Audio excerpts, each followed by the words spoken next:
another review from Cars Other Reviews, and today I have Kia Sportage, which is a pretty popular car, 4-cylinder all-wheel drive. And from the side, you guys see, like, I feel like Kia has a traditional, like Kia has a sign on their designs that all the headlights are like really bulky, like 2 headlights, big headlights, and the grille is also like in the middle. This feel like this looks same as the Sorento and also same as a Kia Forte. So you guys can see like it's pretty similar. Like the headlight design is pretty similar. Although I like the look of Sorento much more. Yeah, Sorento is this one better. The tires are 18-inch wheels. They're not high profile tire. The tires is a bit like give it like a bit like rough riding.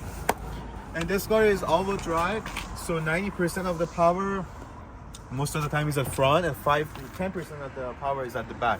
And this car does have an all-wheel drive lug. So we'll go see the trunk, and this is the EX model. So the trunk has 13.7 cubic feet of space, and once you fold down the second row, it will give you 16.7 cubic feet of space, which is not great, but it's not bad. It's good, actually. It's good. Compared the RAV4 has a bit much. The CRV, because this car is 2019, so the Honda CRV 2019 has better cargo room than this vehicle. And we're gonna sit in the front. You have the key? Yeah. So, sitting in, the steering wheel is same as usually what Kia provides. And in here, there's lots of buttons, and I'm not really a fan of it. I much more rather have it like digital display here rather than having lots of buttons in here, because it feels like an airplane. I don't like that. Heated steering wheel, heated seats, wireless charging, and you have all-wheel drive lock, and we also have hill descent control. And one of the cool things for maybe older people is auto hold. So on an uphill, when you're in traffic, rather than putting your foot on the brake, just press the auto hold. But this auto hold is not gonna hold the car like for 5 to 10 minutes. It's just gonna hold it for like 13 seconds. So don't put this on an auto hold and expect it to not move. After 30 seconds, it will move, or maximum 1 minute. If you're on a heavy traffic and you're uphill, don't put this and don't put your foot off the brake, because you're gonna hit the car behind you. And I have good legroom over here, although I can just like down a little bit. Okay, so this is, yeah, and this car has like 31,000 kilometers. So I'm gonna sit at the back. I expect this to have lots of room, because this is a mid-size SUV. Oh wow! Oh, the legroom is, headroom is awesome. It's better than Nissan Pathfinder and What about RAV4? better than RAV4. Similar to RAV4, and the legroom is RAV4 has a bit more legroom. 2019 RAV4, but the headroom is not bad, and I managed to here fit easily, and I'm sitting behind myself. I think that's a good thing.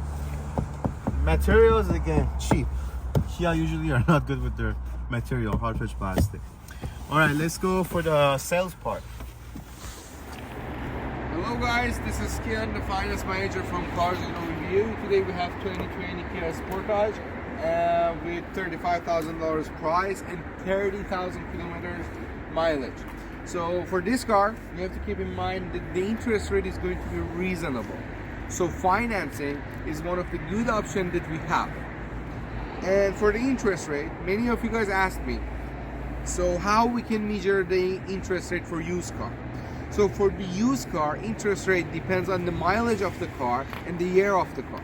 So if the car is for 2015 and it has 100,000 kilometer mileage, the interest rate is going to be higher. And for 2008, 2007 cars, none of the good lenders like RBC, like TD, or like maybe Northlick in some cases, they are not going to accept those cars. So if you guys are going to Langley, Richmond, and they see some dealerships that they do financing for $5,000, $4,000 car, they use some private company to get an approval for all of you. So just be careful, because the interest rate is going to be so high. And it doesn't really worth to do that. Thank you so much for watching. Let's go for the test drive. Hey guys, so now we are inside the car and now we're gonna go for a test drive. I'm excited. This car has a diff lock as well, and auto hold and hill descent control. And this car has a panoramic sunroof, which just gonna turn on the vehicle so we hear the engine. Sounds normal, doesn't sound too loud. So this is what I love about this car. Oh my goodness, that's like panorama. Panorama sunroof. So now, but I'm gonna close it now. We don't want too much light inside. So now let's go for the driving. 6-speed automatic transmission. But it's one of the lazy automatic. It's a lazy. I mean, 6-speed is usually a lazy transmission.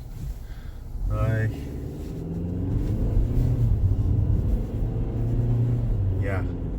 The first time I drove this car, I thought this has a CVT, but the ride quality is not smooth. You see, it's a little bit like I think that's because of the license plate we put at the back. Okay. But overall, this car has a rough ride quality. Like, look at this. Like it's like a basketball, up and down. Wow. Oh my goodness. That was a close one. Yeah. So really close one. This car is all-wheel drive, and it's not like the Nissan Pathfinder that I put it in 2-wheel drive mode. So I'm looking for traction control. Couldn't find the traction control. I'll find it later on, but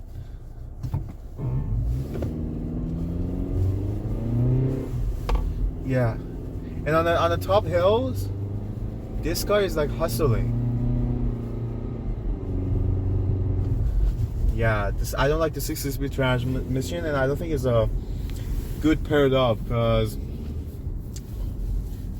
you guys see, steering is a bit tight. The steering is nice, but you see, like, once I put my foot on the gas, it's lazy to change gear. Like, it's groining. Yeah. In terms of driving dynamic, I don't really like this car, and I don't like this car. I mean, I'm in the eco mode right now. I'm gonna put this also in sport, so it has eco, normal, which we will also drive with that as well. Which this car, the fuel economy, it's 9 liters per 100 kilometers in cities, and 9 in highway, and 10 liters per 100 kilometers in highway, which is not a class leader. RAV4 Prime has much more better fuel economy than this vehicle, and in terms of visibility, it's not bad, although the hood is kind of like blocking my view from the front. So know what's going on here. Oh my goodness. And people are drunk. It's Saturday. Makes sense. Oh Okay, my goodness. Buddy, move. So, okay, so let's stop it and That Buick. go to the conclusion after that. Yeah, I guess so. I just want to show the guys the transmission response. Okay. Let's go. So now I'm in the normal mode. Still, the transmission is lazy.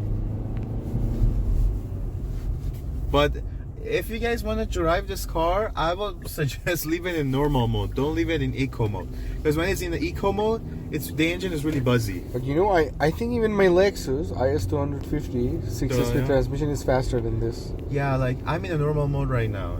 I don't know what's wrong with this. You go to sport. Okay, well in the sport mode is a bit better, but it's the CVT. Again, still I don't like the noise of the engine. Yeah. It does have the 4-cylinder characteristic. It's buzzy, and if I want to drive this car, I usually leave it in normal mode, because I feel like when I leave it in eco mode, the transmission is like really like makes me mad. Like it's really groaning and it's like making lots of noise and it's really buzzy. Hey guys, so now we're part with the conclusion for the Kia Sportage, and usually Kian does this, but I'm doing it now. I'm super tired, guys. Kia Sportage is a unique SUV, unique midsize SUV, but to be honest, I will go with something with RAV4. Kia Sportage was like naturally aspirated engine, 6-speed automatic transmission. So, and also RAV4, the gasoline version, also has automatic transmission, so not CVT. But the thing with Kia Sportage was the ride quality. The ride quality was a bit firm and it was a bit bumpy. RAV4 has smoother ride quality. Honda CR-V has bigger cargo capacity. Mazda CX-5 has better sport handling. So really, Sportage, I think it feels like nothing on this segment. I will give Sportage 6.5 out of 10. I think it's better than Hyundai Tucson, but overall it's not great compared to its main competitors. And in terms of sales, I think Kian told me that the customer had good experience with it. They're super happy. They were super happy with this car. They believe that this car is super reliable. They are okay. I like the way that they designed this car. It's a little bit weird, but some people like it, some people don't like it. Yeah, it's unique.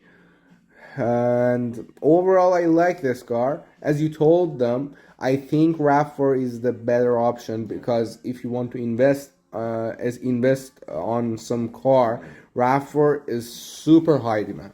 And also for all-wheel drive system, if you guys want to get it, just get the front-wheel drive version, because I don't think the all-wheel drive worth it. Even on the diff lock mode, I tested out, it was still some wheel spin. So basically, all-wheel drive in the midsize SUV is like a joke. Yeah. Yeah, I think that's we can create one video for them, and in that tell them, for example, between the SUVs, we think which one has the best value and which one is going to be the best option after we review all the competitors. And also for all-wheel drive system, which one has a better all-wheel drive system. So see you guys. Please subscribe, and please subscribe to our channel, like and comment. We really need your support, because in order to import more videos, we need money, and in order to need money, we need more subscribers. So please subscribe, guys.